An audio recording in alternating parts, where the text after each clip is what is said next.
If you are the type to have been following the news recently, you will be incredibly aware of a rather large ecological movement full of eco-warriors called Extinction Rebellion. They are a group that I have covered in 2 or 3 videos on my own channel. For those that have not watched my previous videos or any sort of videos on Extinction Rebellion, I can give you a quick summary here. They demand action to protect the planet, to protect the Earth from climate change, to protect the Earth from pollution, to protect the species of the Earth from extinction. And their members consistently blame the problems of the ecological world on the Western world and capitalism. Now, I don't intend this review of This Is Not a Drill, an Extinction Rebellion Handbook to be any sort of refutation of what the people in it are saying or what each section suggests. I am simply here to give you a summary of what the book says so that we have a better understanding of what Extinction Rebellion want and what exactly they think the problems with the modern world are. Though every now and then I will have to point out where blatant hypocrisy or blatant incorrect facts come into play. Though most of this video will just be a summary of what each section says. Naturally, I will expand on some sections and will even summarise some sections in a few sentences, as some are clearly more important than others. Though that's not to say I can't have a few jokes here and there. I want to keep you people entertained after all, and I do think that this is a really relevant topic. And from the 7th of October, which is tomorrow in fact, assuming I get this video out on time, Extinction Rebellion plans to peacefully shut down Westminster from October 7 for around 2 weeks, or as long as it takes until politicians start outlining plans to tackle the environmental crisis. The group also aims to shut down roads and stage sit-in at London City Airport, among other demonstrations. Take 2 weeks off work, bring your family and friends, and join us in the street for a one-time only chance of life, it states on its website. And as I am going to summarise in this, you will realise that this is a common trope throughout the book. Hell, it's been a common trope throughout every single one of their protests. Though let's not get into too many spoilers. But I think that's enough for my introduction, so now let's move on to This Is Not a Drill, an Extinction Rebellion Handbook.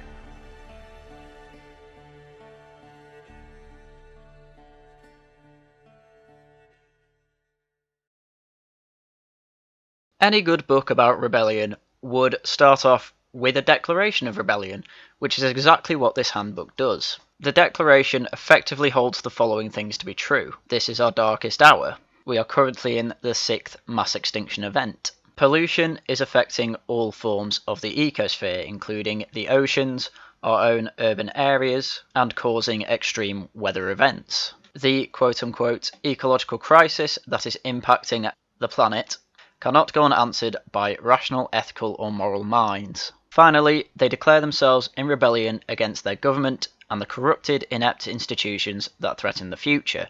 They hereby declare the bonds of the social contract to be null and void. The government has rendered them invalid by its continuing failure to act appropriately. We call upon every principled and peaceful citizen to rise up with them. They end the section by saying, "We act on behalf of life." There is then a small foreword with a rather interesting introduction. The signs are loud and clear, from the earth, from science, from women, from children, from indigenous communities, from our daily lives. Yes, I think you can already work out where this is going, especially since it comes right next to this lovely picture of a big ball saying 1% crushing a tiny 99%. And this is explained in the foreword by saying economy like ecology is derived from okios, our home, the earth.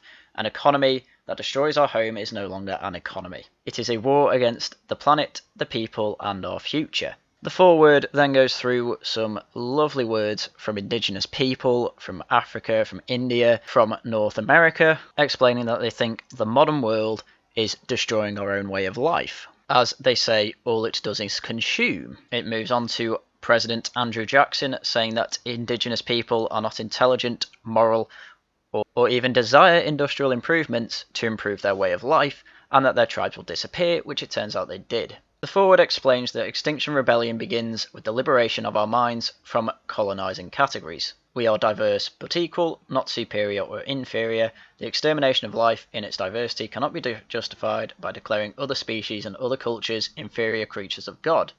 The earth is for all it begins, today and tomorrow. I call Extinction Rebellion Satyagraha for life. Satyagraha for Gandhi was non-cooperation based on the force of truth. The foreword ends by saying, "This is a call for Earth democracy. This is our highest duty as Earth citizens." So it is a fairly globalist movement, as it turns out, if this foreword is to be believed. The final part of the introduction is the story so far. It starts with a flowery paragraph about how rebellions come and go all they like, and if we're reading this, their rebellion may have already fizzled out. And there is a lot of that throughout the book. We then actually get the introduction of Extinction Rebellion, as it began in a small English town with 15 people who had studied and researched their way to achieve radical social change. What they studied and researched isn't actually explicitly told to us. All we know is they began a long campaign of civil disobedience, a campaign that would transform the way in which we talk about the climate and the ecological emergency. The introduction then shows off that Extinction Rebellion has become a worldwide phenomenon, with protests happening all over the world, and especially in London, the capital city of the United Kingdom. This introduction describes Extinction Rebellion as a decentralised mass movement of concerned citizens. It is open to anyone who takes action in a non-violent way, actively mitigating for power and standing by the action that we have taken. We work to transform our society into one that is compassionate, inclusive, sustainable, equitable, and connected, where creativity is prioritised and where the diversity of our gifts are recognised, celebrated, and encouraged to flourish. Having believed the government has failed them, they have 3 key demands. 1. The government must tell the truth by declaring a climate and ecological emergency, working with other institutions to communicate the urgency for change. 2. The government must act now to halt biodiversity loss and reduce greenhouse gas emissions to net zero by 2025. 3. The government must create and be led by the decisions of a citizens' assembly on climate and ecological justice. Even though they have just said that these are the demands of Extinction Rebellion, they then say the world doesn't need any lectures from Extinction Rebellion. They have been at the front line of the ecological crisis for some time, and they don't take any presumptions that they need any instruction on how to stage a rebellion. I imagine this is part of the decolonisation of their mind when it comes to Extinction Rebellion. The introduction then ends with this paragraph. We know that for some, this book will have been very hard to read. You may end up feeling sad, empty, guilty, angry, frightened, or numb. But ultimately, this is a book about love. About the love we should have for humanity, and the love we should have for the planet. About the love we are currently lacking, and the love that we desperately need. With love and peace, rebel for life. Allow me to make a comment for a moment. You will realise that this introduction doesn't really have any sort of scientific references, it just asserts that they have the backing of science. And you will notice that most of their arguments come from an emotional place, and this is where the power of Extinction Rebellion come from. They can say what they like, they can say they have all the scientific backing they need, but with this emotional argument, it becomes very hard to argue with them rationally. Though this video is not going to be about arguing with them. I can do that on many other occasions when I make a video about it. For now, we shall carry on into the first part, which they call Tell the Truth. And it begins with this quote from George Orwell. In times of universal deceit, telling the truth is a revolutionary act. Of course, this is to keep up with the rebellion narrative. Section 1. Die, survive, or thrive. The assertion of this chapter is that we have 3 choices from this point in history: to die, survive, or thrive. After using anecdotal evidence of wildfires, corals dying out, and hurricanes battering small islands, she says it is clear that we are in an ecological disaster. There is pollution going on, there is fossil fuels burning that create greenhouse gases that enter the atmosphere, and according to her, governments are doing nothing about it. In fact, they are still subsidising some fossil fuel companies to produce more fossil fuels, which she sees as a disaster, and there are plans to open coal mines, and there are plans to frack around the world. She then says that this means normal politics has failed us, especially since children can't get properly involved as they can only vote after the age of 18. Yet they are still worried about the climate disaster. So clearly we need mass civil disobedience. She says this new movement must be led by the youth and by those who have been resisting business as usual, and especially communities of colour, as they are at the forefront of oppression. The new movement must be based on the reality that the legacy of colonialism combined with current forms of capitalism based on never-ending extractive growth is literally killing us. The reality is that 4 environmental defenders a week are being killed in the global south. We in the global north need to honour their work and join their struggles by also throwing our bodies onto the line. A small comment from me, but if they're being killed in the global south by their own governments, that means that it's not colonialists killing them, which is what you've implied here. She then moves into some facts and figures by saying humans have transformed 51% of the Earth's land cover from forest to Greenland to crops, without mentioning that we also have many deserted places now foresting. 60% of the world's insect population has fallen since the 1970s. Even though Europe looks green, there are biodiversity deserts. They assert that the birds and the bees are dying. 60% of Syria suffered a drought for 5 years from 2006, and apparently 2 to 3 million people became poor, and many more became internally displaced. And this led to a war in Syria. So according to this book, the war in Syria is because of the ecological disaster, and not because they had a dictator. Apparently something similar is happening in Yemen. There is then some blaming of the rich, and saying that there are choke point ports, which is basically custom checks at ports, which actually a lot of capitalists want to get rid of. According to this, the poor will be affected, but especially people of colour.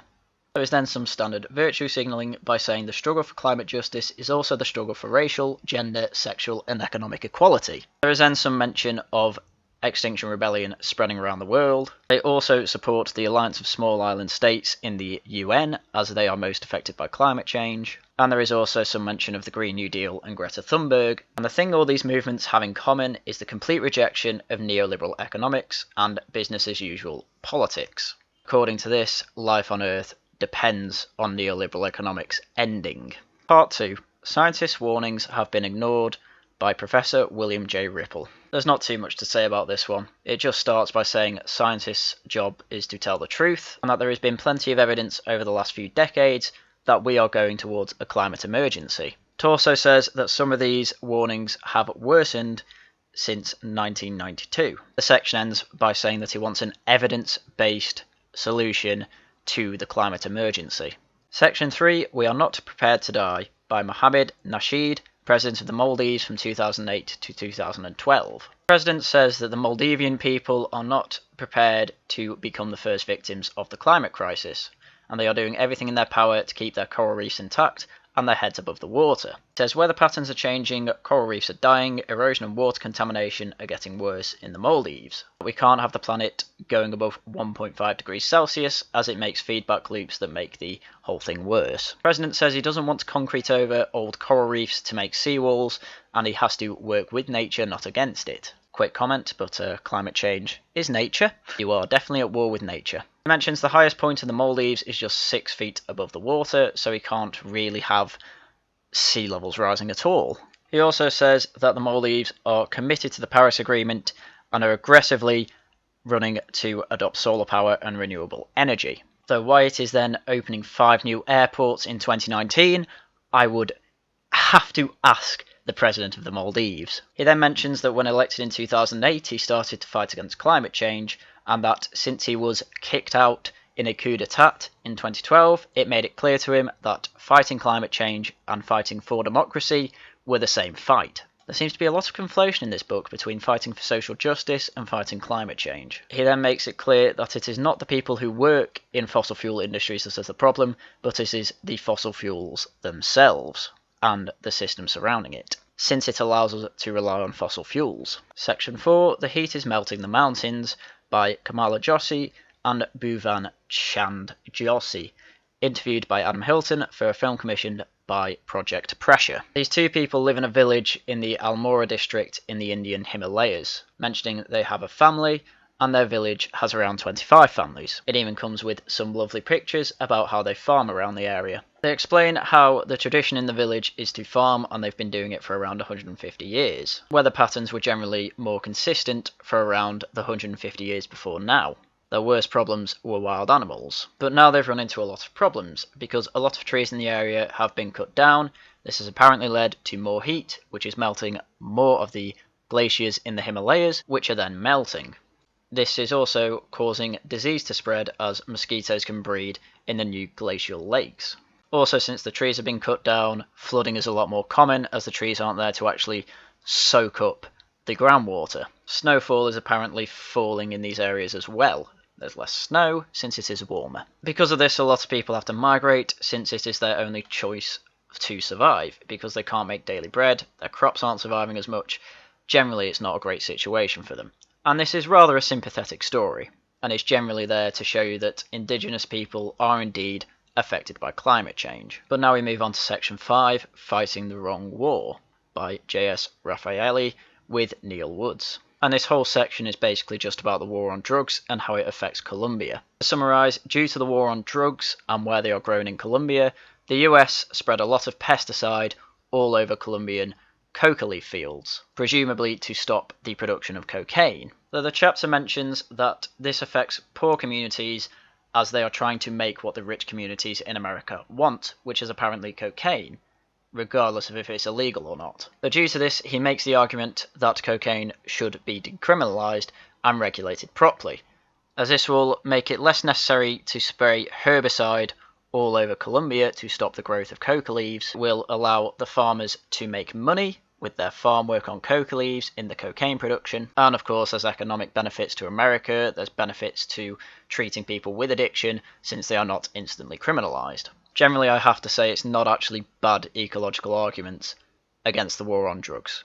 Chapter 6, There's Fear Now, by an anonymous firefighter from California. It's literally just 2 pages saying he thinks wildfires are getting worse and people in California are becoming aware of it, and that he is staying anonymous due to the fear of raising potential employment issues. It then comes with this nice picture saying there's no way to prepare for this, it's incomprehensible, it feels like the apocalypse, black, burned and decimated, a devastating emptiness, like a hydrogen bomb, the end of the world. And that was by Ted Silverberg, California resident and fire survivor. Section 7, Indigenous People and the Fight for Survival, by Hinduo Omoro Ibrahim. This is about an indigenous person from Chad. He says the elderly of the indigenous people are telling similar stories, that they are seeing the effects of climate change. Those in the Arctic are seeing the ice melting and disappearing.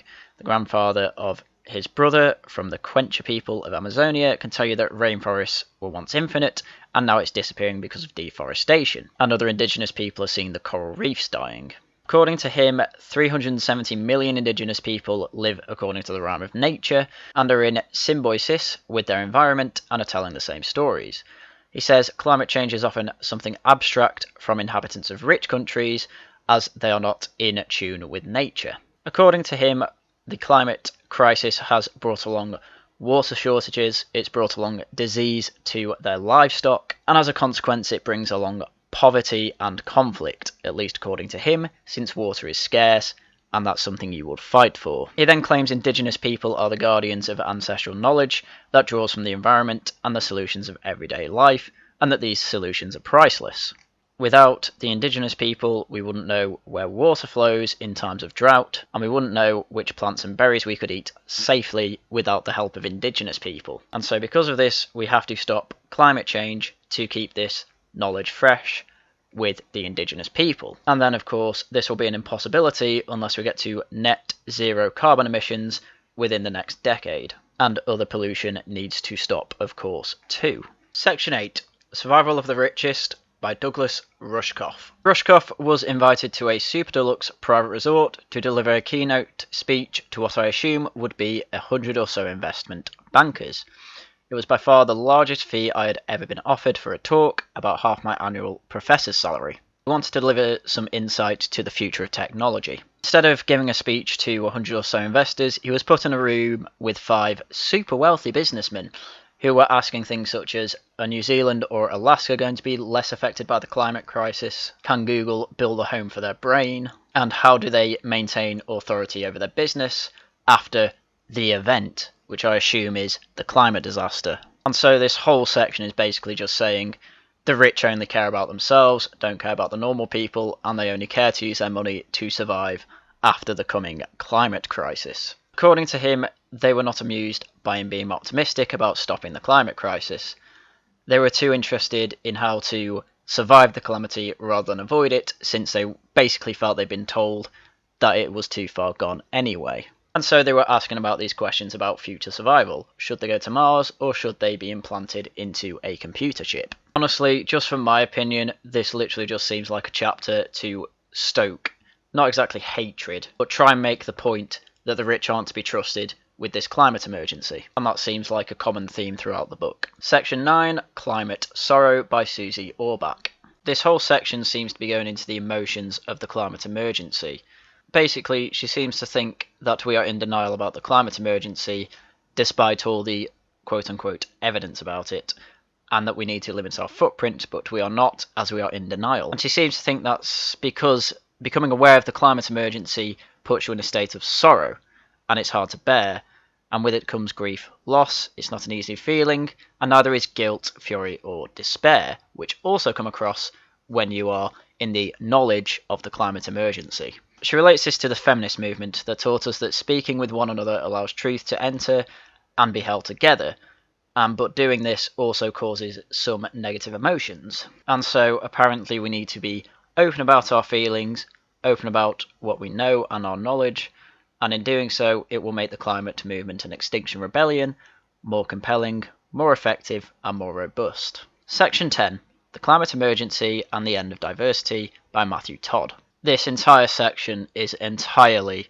what the title makes it sound like. The author of this section is aware that there has been radical social change for equality when it comes to LGBT people since the 1980s. But he then goes into saying many of us who are concerned with social justice and identity politics, including the wider left-wing movement, as well of course the right, have made what is looking every day more like a fatal mistake. We have not given any thought to how to express the train of ecological breakdown will smash through this delicate diversity we have spent so much time trying to build brick by brick. In short, he has put the ecological crisis at the very tippy top of the progressive stack. And the author claims that when Sir David Attenborough says there will be a collapse of civilizations once the ecological crisis has gone into full force, this means that the first people to be affected by this will be those higher up on the progressive stack, i.e. gay people, people of colour, and things like that. He compares the ecological crisis to the economic crisis that allowed the Nazis to rise to power and start concentration camps. So he asks for many of his LGBTQ brothers and sisters who are concerned about social justice to join Extinction Rebellion. Section 11, Doom and Gloom, Adapting to Collapse, Professor Jem Bendell. This professor starts by talking about the recent message where we've only got 12 years to prevent the disastrous 1.5 degrees Celsius of warming, but into his own reading of the data, he says that the climate change has gone too far too fast with too much momentum, so any talk of prevention is actually a form of denial of what is really happening, i.e. we don't have any time to stop this. Of course, he then says in the next paragraph he is a social scientist, not a climatologist. And so this entire section is actually about adapting to the collapse, emotionally and practically. He then blatantly lies and says that the top scientists say we have 12 years, and saying the IPCC have been underestimating the changes that climate change affects on the world, which isn't true. They have been overestimating it. He goes on to say that we should put all hope into the future of mankind and make incredible compromises now, since we are trying to stop societal collapse and breakdown, which is likely due to climate change. In short, he has accepted that collapse is inevitable, and that as a society we need to accept that and prepare for it. He says there's going to be a financial collapse, and the way we are going to distribute food is by rationing it. He says many geoengineering ideas are highly dangerous and impractical, and I have no idea what he's referring to there, as I'm aware of quite a few geoengineering ideas. He says we need to act as if an Armageddon-sized meteor was hurtling towards Earth.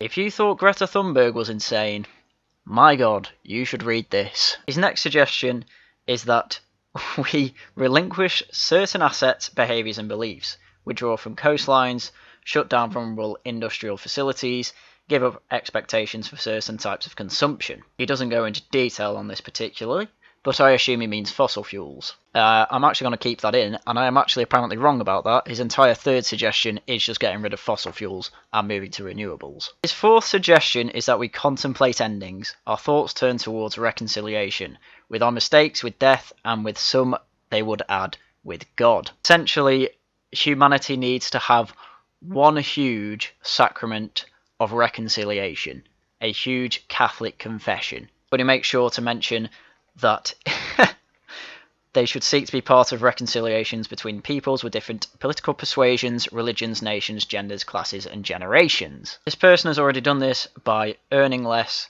eating healthier, although he doesn't go into detail on that. He's sleeping more, enjoying his life more, and loving more. In this sense, his life is not doom and gloom, instead it is doom and bloom, and part of his everyday experience. In short, he says, the way through despair is to love.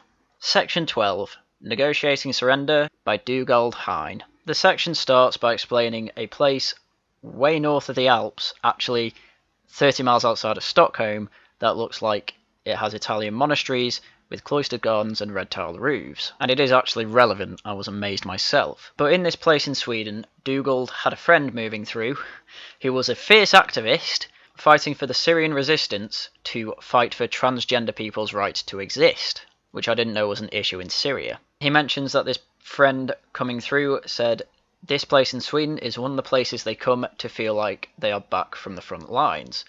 And he explains that Sweden, with its neutrality over the past 2 centuries, gives it a sense of peace. He also mentions this town had a wooden house where a 1942 theologian, Dietrich Bonhoeffer, had secret meetings with George Bell, the Bishop of Chichester, to bring news to the Allies from the German resistance of its plot to overthrow Hitler. And he explains this has been the case for hundreds of years. It is neutral ground. It is where priests, scientists, and artists all gather to discuss on neutral terms and grounds.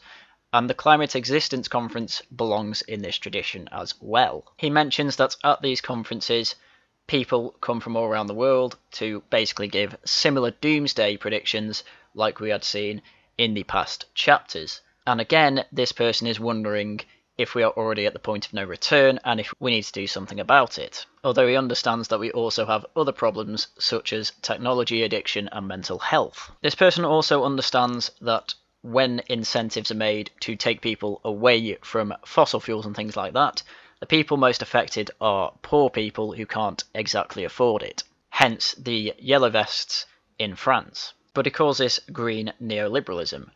And he mentions William Davis, an academic, who says neoliberalism is the disenchantment of politics by economics, i.e. an attempt to get the process of measurement, competition and price to do the work of remaking society. I would call that a fatal misunderstanding of markets. The person who wrote this section also mentions that he sees adverts and other things on the news that show that people are planting trees and doing what they can to try and fix the climate emergency. But he says this isn't enough and you can't just do these type of things overnight to fix the problem we have, and he says we have to negotiate the surrender of our way of life, saying that society needs to be completely changed as soon as possible and that 2025 is too late for him. So he says to negotiate this surrender you need a credible threat. He says this one is clearly the climate emergency, as it is shown by Extinction Rebellion, who caused chaos on the streets of London in November 2018. But it needs a non-violent way to carry the same type of threat that the Yellow Vests held to Macron and forced him to back down. And when the big NGOs start talking about the next wave of climate change protests, we should be alarmed, because if that's all it is, it will achieve as little as the waves that went before it, i.e. they need to be more radical. Yet he says the surrender needs another side to its negotiations. The militancy of the front lines needs a sort of backline with them where they negotiate tactics, negotiate what their demands are, and to have general conversations about the climate emergency. But they end by saying, if it is a surrender, it's a strange one because there are no victors. We are not equally implicated for sure, but we know that it is our own way of living that must be surrendered, and not one of the lifestyles that Macron and his friends in Davos set. Recognising this, we might set the insights of military strategists and peacemakers alongside the understanding of surrender to be found in spiritual traditions or the treatment of addiction, which in this case the addiction is a reliance on fossil fuels. And although we may end up having to be humbled and perhaps humiliated, there is a chance, but not a guarantee, that we may live to tell the tale. And then comes the end of part 1. That is the truth they have to tell. It turns out the truth they have to tell is that we are already way beyond the point of saving the planet from ecological disaster, and we need to negotiate how we are going to live post-disaster, quote unquote. So now we come to the halfway point of this summary of the Extinction Rebellion Handbook, and now we are on to part 2, Act Now. Section 13 Courting Arrest by J. Griffiths, Extinction Rebellion. This man tells a story of how he was locked to a metal pipe with a chain at Oxford Circus, and how, as the police were using a buzzsaw to cut him free, he felt very vulnerable and could feel the heat and the sparks flying. He says he felt especially vulnerable as it was his right hand in the chain, and that if he lost that, he could no longer be a writer, which was his job.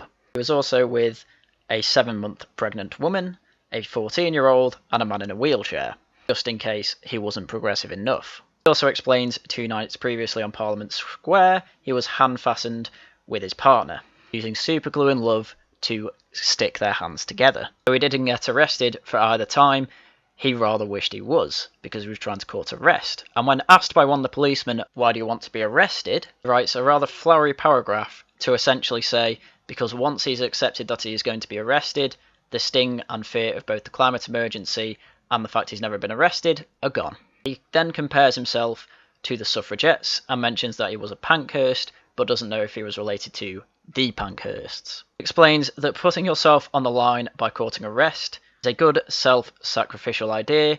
He describes his Extinction Rebellion as rebels with the cause, gently disarming the arm of the law by linking arms with it. He mentions that many policemen that he has lost count of have been in support of what Extinction Rebellion are doing. So this man was arrested after he was taken out of the lock-on at Marble Arch. He asked a police officer to ask his partner to sing Hallelujah by Leonard Cohen and say he's seen his flag from Marble Arch and love is not a victory march. It's all very poetic, this section, and to be honest it's making me a bit sick. So apparently as he was being arrested, his partner was singing Hallelujah, people were crying, and there was a warm and unbroken hallelujah from the crowd as he was being arrested.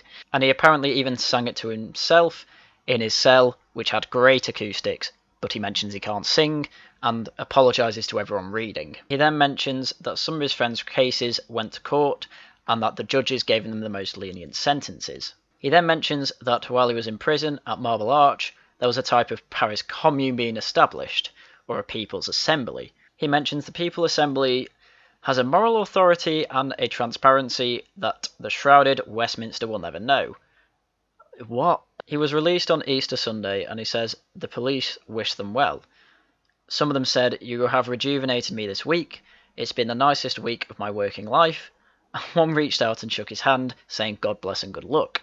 This is sweet rebellion. I'm afraid I can't see that section as anything other than total hyperbole. Section 14, the Civil Resistance Model by Roger Hallam. Just a quick note, Roger Hallam is the person who originally founded Extinction Rebellion. Hallam starts a section by saying Extinction Rebellion came out of nowhere, and now, after looking through decades of research, he has started a movement that now brings with it lifetimes of experience and wisdom. It's now a movement of scientists, academics, lawyers, diplomats, counsellors, campaigners, teachers, doctors, nurses, artists, writers, actors, graphic designers, psychologists, and many, many more. They are all volunteers, they work largely for free, and this has amounted to an incredible level of valuable input, which anyone could estimate at hundreds of thousands of pounds. Lovely stuff. He of course also mentions it's a very diverse movement, in case he's not progressive enough. He then mentions conventional protesting hasn't had the effect he wants to see, as emissions are still going in the air from the UK. He says it is increasing by 2.7% in 2018 alone, which is true if you go off the gross values, but the amount of emissions we are putting in the air is actually dropping year by year, so we are heading towards exactly what he wants. He then goes on to talk about disruption, saying that there are 2 types, violent and non-violent, saying violence is the traditional method, it's good at getting attention, creating chaos, but it is often disastrous and leads to fascism and authoritarianism. So he has to go the non-violent route, as this is better and has had more success with civil rights movements in America and the Indian independence movement, though I wouldn't say that was entirely non-violent. He then outlines a civil resistance model, which I will go through quickly. So first you need the numbers. You need ideally 50,000. 2, you have to go to the capital city, as it is where the elites quote-unquote hang out, and where the international media is based. 3, you have to break the law in non-violent ways. This is because it creates social tension and a public drama which are vital to creating change. It is also common in underdog stories. Number 4, it has to stay non-violent, for if you allow violence into the mix, you destroy the diversity and community basis upon which all successful mass mobilizations are based. The young, old, and vulnerable will leave the space you have created, so you have to stay calm and non-violent, and stay disciplined. Number 5, it has to go on for days and days. A to B marches get them nowhere, so you have to keep up the pressure to affect the change you want to see, because it will only be seen as an issue rather than a crisis. And finally, number 6, it has to be fun. If you keep it fun, people will come back for more protests, and it will also get the attention from the media that you want. To those of you with a good memory, this will look quite similar to Rules for Radicals. As you can see on screen right now, there is a screenshot from Sargon of Akkad's video analysing Rules for Radicals. Many of these rules are taken straight from Rules for Radicals that are in Extinction Rebellion's civil disobedience model. One might even call it Discount Alinsky. But the rest of this section, Hallam just goes into the fact that progressive change won't change the climate crisis anymore. You need instant and radical change right now, which is why you need to cause civil disobedience. Otherwise, you won't see the change that they want. The next two sections of movement building and building an action are basically just two sections reinforcing the same points, so I'm just going to skip over them. They both just focus on telling you to be personable, whereas initially Roger Hallam's chapter was about the exact strategies. Next we move on to Feeding the Rebellion by Momo Hark, the food coordinator of Extinction Rebellion. To summarise this chapter, he has 4 rules: encourage and accept all contributions, eat together, cook vegan, and make sure you create a simple dish that can be scaled up easily, for example rice and lentils. This will keep the rebels energised, and if you rotate who is cooking and who is demonstrating, it will keep everyone energised and keep the momentum up. They also say make sure you get rid of all waste and make sure you use as little single-use plastics as possible. Section 18, Cultural Roadblocks by James and Ruby. This section's not particularly interesting, to be honest. It's just about how they managed to get that pink boat, and they even have a picture of it in the book here in black and white. But cut a long story short, they put a bid on for this yacht that was going on eBay, they won it, they went to collect it. The guy asked, "Oh, what are you going to use this for?" And they said, "Oh, don't worry, she'll go on many adventures." After that, they painted it pink, put Tell the Truth on it, put it in Oxford Circus, and then said to the guy who they bought it off that, yes, this is what we used it for. If you'd like to come join us, and they never heard back. That's pretty much the whole section. Section 19, Arts Factory, Miles Glynn and Claire Farrell.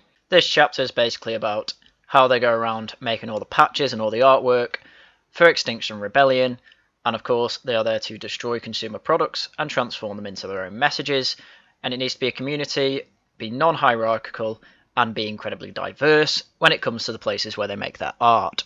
They say an Extinction Rebellion arts factory is different to a normal type of arts factory.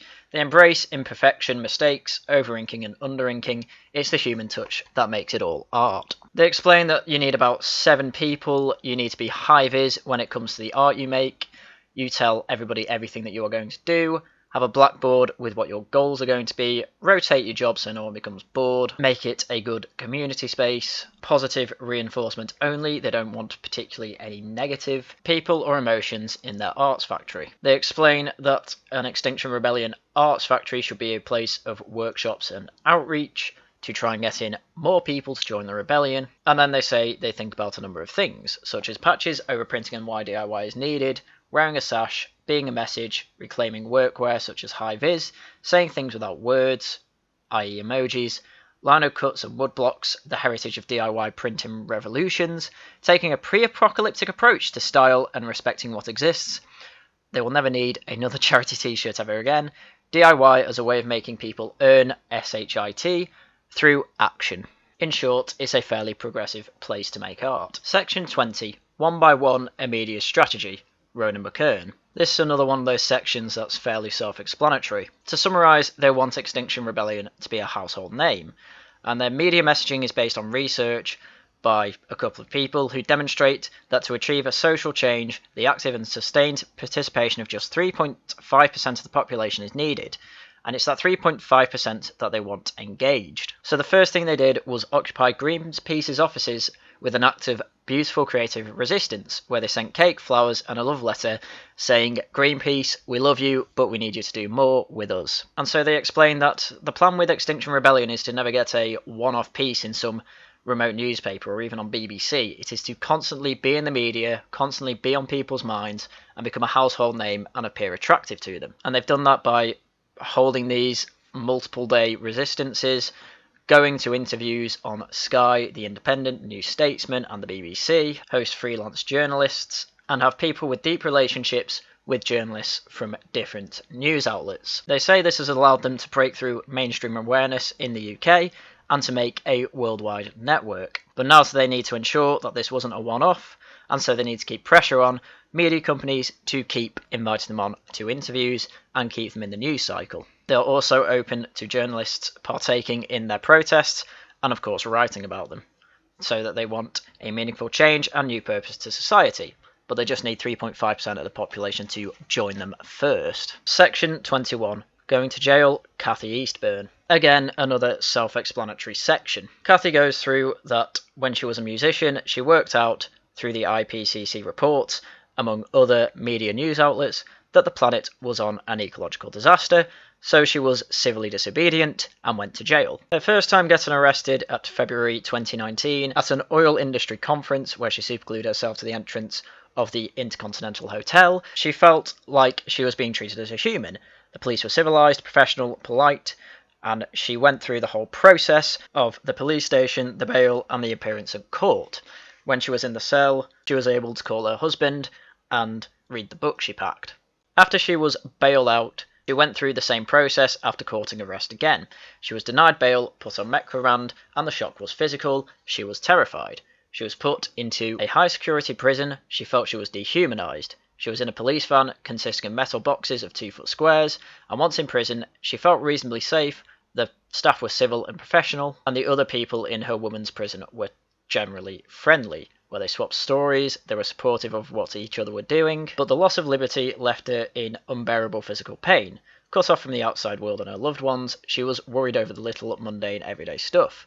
She wrote a to-do list for her family and started a diary. Reading and meditation helped her, but the days felt like weeks. Her time in prison allowed her to practice relinquishment, a theme discussed in Jem Badell's paper Deep Adaptation on civilization collapse that helped in part led to where she is now. She explains in a high-security prison there is little privacy. You are locked from 5 PM to 8 AM and also at some times during the day. You have to choose between a shower or a phone call. The bar of soap is issued for showers and it's also there to wash your dinner plates. There was a prison library that she says wasn't bad, and she got vegan options for her food. The only bit of the outside world she could see was the bird songs, the sky, and the view from her window. She was eventually issued a television where she saw herself in a montage and got a whole new feeling that she was doing the right thing. Section 22, Police Arrest and Support, from the legal team of Extinction Rebellion. In their first paragraph, they explain that the police are structurally racist, unjust, violent, particularly towards oppressed groups. The rest of the section is just suggestions on what to do if you are arrested and how likely you are to be arrested.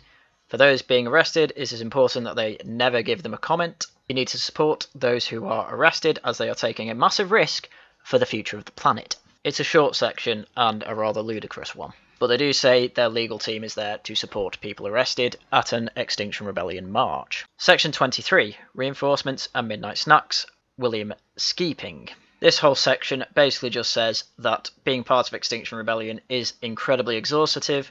You'll need energy and you'll need people to replace you and give you a morale boost.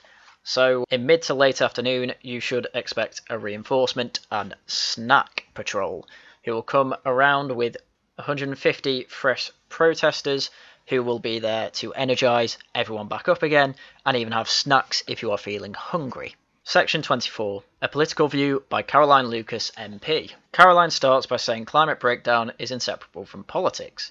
The melting ice caps, heat waves, and staggering decline in animal and insect populations are a direct result of failures by people in power, i.e. politicians. She goes into detail about irreversible changes on the world that are taking place because of the economy that politicians have built, quote unquote. This entire section is there to basically blame all the politicians she doesn't like in power, such as the Conservative government from 2008 that sold off Green Investment Bank, She doesn't like the fact that it is quote-unquote short-term thinking, and it favours climate-wrecking corporations while trying to get rid of laws and regulations that she thinks helps the planet. So she says we need to have an entirely new political system, such as getting in proportional representation and getting rid of the House of Lords. Oh, and of course 16-year-olds need to vote. She's also in support of a citizens' assembly on the climate crisis, which is basically just another democratic body that is exclusively there for citizens to suggest policies to the government, which they can do anyway on their own. She also, of course, talks about subsidising clean energy, completely getting rid of fossil fuels, getting rid of nuclear energy, and never having fracking in the UK. She quotes Greta Thunberg by saying if solutions within the system are so impossible to find, maybe we should change the system itself. So she is, of course, in favour of a huge revolution in the way the country works. Section 25, A New Economics by Kate Raworth. Lucky for me, this chapter says a lot more by its pictures than it does its words, so I'm just going to exclusively explain these pictures that are in this chapter. The first picture is of this, the take, make, use, lose degenerative economy. This is how they think the current economy works, via taking a natural resource, making it into something useful, using it once and then losing it. This is, of course, how single-use plastics work, but most plastics nowadays can be recycled, and you can make a profit of that. So ultimately, the idea of how they think the current economy works is wrong. The next two pictures are how they think their economy will work. They take a natural resource, make it into something, they either regenerate it or reuse it, and that minimises loss. But this is exactly how the current economy works. We try and minimise waste because, one, it costs money to waste something, whereas to remake something, yes, it still costs money, but it also saves you from having to make and take natural resources. And secondly, we have the pictures on the right. They think the current economy is centralised, where the general population takes produced goods from a centralised source, which is ridiculous. Different private companies can make different products that different people will buy in the market, depending what is cheaper, depending what they prefer, etc., etc. They think their version of the new economics is going to be distributed, where everything will be incredibly localized, where wealth will be distributed. I mean, it's just such a bad diagram to show what they mean. What they say in the actual book is they need to look beyond last century's focus on redistributing incomes and embrace the 21st century opportunity of pre-distributing these sources of wealth creation. That's basically seizing the means of production and pre-distributing it, which is the exact same thing. Their pictures are there for no goddamn reason, because those two pictures on the right made no goddamn sense. So they've basically just openly said that they are Marxist socialists. Finally, they have these two diagrams. One with the growth of the current economic system that requires we grow indefinitely to keep running. This is true under Keynesian type of economics, which I don't personally want to be under. And the other one is nature's growth curve, where growth has to stop at a point over time. Otherwise, it's just impossible to grow anymore. So because of this, we need to all become radical socialists. Section 26, A Green New Deal by Clive Lewis. This is pretty much a similar chapter to the previous one about a new economics. The Green New Deal is simply the existing policy that will put into place the changes that they want to see. I won't waste your time by going through it because the Labour Party already have a Green New Deal that I've already done a video about. Link in the description. But it is honestly just trying to do the same thing that the previous chapter was trying to do, saying that we have a fetish for growth, we need to stop this fetish, and the only way to do that is to enable socialism. But of course, they avoid the word socialism in this case. They just say they need a new way to distribute wealth, whereas under the current economic system, wealth isn't distributed, it is generally earned. Section 27, The Zero Carbon City, Paul Chatterworth. This section starts off the same as many others, saying that we need to stop the fetishization of growth, stop the fetishization of fossil fuels, and start living more frugally with more wildlife and more renewable energy sources. Generally, the way he's going to do this is by stopping the car culture, i.e. all your cars have to be electric cars, solar panels should be on every house, everyone should be saving energy where they can, green areas should be spotted all over the city, and trees allowed to grow on the side of houses and apartment complexes. Naturally, all these projects are going to be community-led, and the urban areas that we currently see don't distribute wealth good enough for this person, so he says we need a whole new system to address that. And of course, the only way to do this fast enough to save the climate is to completely change the current system we have and overthrow it in a revolution. Section 28. What if we reduced carbon emissions to zero by 2025? Hazel Healy. So this section starts off by asserting that if the net zero carbon target of 2050 happens, we don't even know if there's a chance to actually stop the 1.5 Celsius rise. However, what if we did it by 2025? She says no one knows if it's actually possible, let alone at this rate, but it's good to have and imagine how such a scenario would play out. To do this, we'd have to cut 6 gigatons of carbon dioxide every year, which is about equivalent to the US emissions in 2009. This means phasing out coal, oil and gas, including fracking, the lot, while all the heating and transport would have to be weaned off carbon-based fuel and onto clean renewable energy. Because of the tight timescale, we can't rely on nuclear reactors. She doesn't explain why, she just says the world efforts would have to be put into an unknown human feat that might not be possible, which is building new solar, tidal, wind and hydro generation, while modifying electricity grids and monumental efficiency drive in homes and business to make sure that we're not using more energy than we need to. She says the people of the US who deposit an average of 16.4 tonnes of carbon dioxide per person would need to be a lot closer to the people of Niger who have just under 0.1 tonne per person. And so the rich world need to act fast to save the planet. She also asks how this will be possible, and she says they need to avoid an eco-fascist dystopia. To do this, they need a total buy-in, and the only way to do this is by people to see massive typhoons, pollinating insects going extinct, and saltwater flooding so that they believe that the world is really going to end, i.e. it depends on natural disasters. There would also need to be a global governance, which she compares to a more radical and democratised EU. It would allow countries to find their own path to zero emissions with a slew of policies, including carbon taxes, tradable citizen rations on CO2, and maybe basic universal income. All I can say to that is, yeah, good luck. Section 29, The Time Is Now, by Khan Ross. This section essentially says the same things as the last few sections. We need to get rid of the current political system we have now, replace it with a new one, which is generally made up of people's assemblies. And we need to do it now, otherwise the entire world is going to end. And of course he mentions that the current system is incredibly unjust, incredibly racist, incredibly based in a colonialist mindset, and incredibly unequal. Why you need to add all that bit when you're going to say the planet is dying is beyond me. He also says these citizens' assemblies are real democracy and any other type is simply not real democracy. I hope I don't have to go into that fallacy. Finally, we have the afterword and what is your place in these times? And this just sums up everything the book has already said. They use incredibly biblical language such as this is a sacred movement, along with it is for the good of your fellow man, to try and get you into an emotional state, which presumably is there to get you involved. This is the end of the book.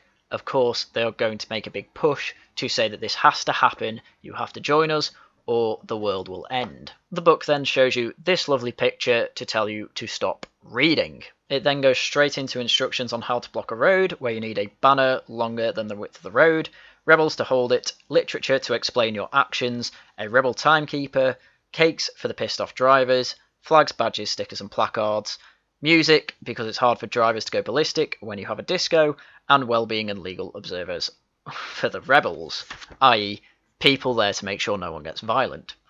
And then they even have this little picture with a little diagram full of skulls to explain who the people are, the stewards, and everything else with little love hearts to make sure that people know what blocking a road will look like. The book then ends with a removable social contract, and I'm going to go through what the contract entails. The state agrees that they will look after you, and that's the whole point of the state. The state agrees to protect you, it'll make laws so that everyone knows the rules, it'll need courts, a police force and an army to enforce the rules, but only use them for that purpose. It will make the laws to apply to everyone, even to the lawmakers themselves and the people who work for the law. That's why it's called the rule of law. It is going to defend your human rights, so you have the freedom from threats of violence, torture, slavery, unnecessary imprisonment, and death if they can prevent it. You will have the freedom to live your best life in privacy, with your family, in a home, in health and welfare, choosing your religion, saying what you want and protesting when you must. You get all these rights, whoever you are, and it's not going to change them depending on what groups you're from. It sounds like basic social democracy. There's no point in having rights if you can't breathe, so it's going to make sure you have clean air and uncontaminated water. It'll stop your home from being flooded if it can avoid it. It will make sure that the temperature stays at a safe level, and if things get really bad, it will take urgent action. After all, it exists to look after you. It's an odd mix between classical liberalism and incredible nanny statery. And then the citizen accepts that points 1 to 3 don't come for free. They have responsibilities too. The main one is to follow the law of the state, and as long as they are understandable and fair. They will also have to chip in a bit so that they have laws, courts and jails, and that's called tax. They also have a responsibility towards fellow citizens, since the state can't do everything. So if something goes wrong, they have to stand up and be counted. And that's it. That's the entirety of the Extinction Rebellion Handbook. As you can probably tell, they seem to know what they're doing when it comes to being civilly disobedient. They know what they're doing when they're getting arrested. They know what they're doing when they are making points to the media, making traffic stops, making all sorts of demonstrations. They know exactly what they're doing and what they're doing it for, no matter how far out of realistic science it is. And this is why I've done this video. It's why I'm sort of worried about Extinction Rebellion. They have it in their mind that unless they carry on the way they are doing things, the world will end. The world is going to end in 12 years. It'll go on a runaway course with the climate where we won't get back what we had before. Everything will go extinct. The world as we know it will end. And there is nothing to suggest that that is actually going to happen realistically. But I hope you have a better understanding of what Extinction Rebellion truly believe and how they see what they are doing as totally morally just and totally morally necessary, and how the things that they plan for in the future, such as the Green New Deal, will be just a whole new type of socialism that we have seen fail dozens of times in the past in multiple countries. But in the meantime, thank you very much for listening to this summary of This Is Not a Drill, an Extinction Rebellion Handbook. I will hopefully have more content for you soon that isn't an hour long. But until next time, thank you very much for listening, and goodbye.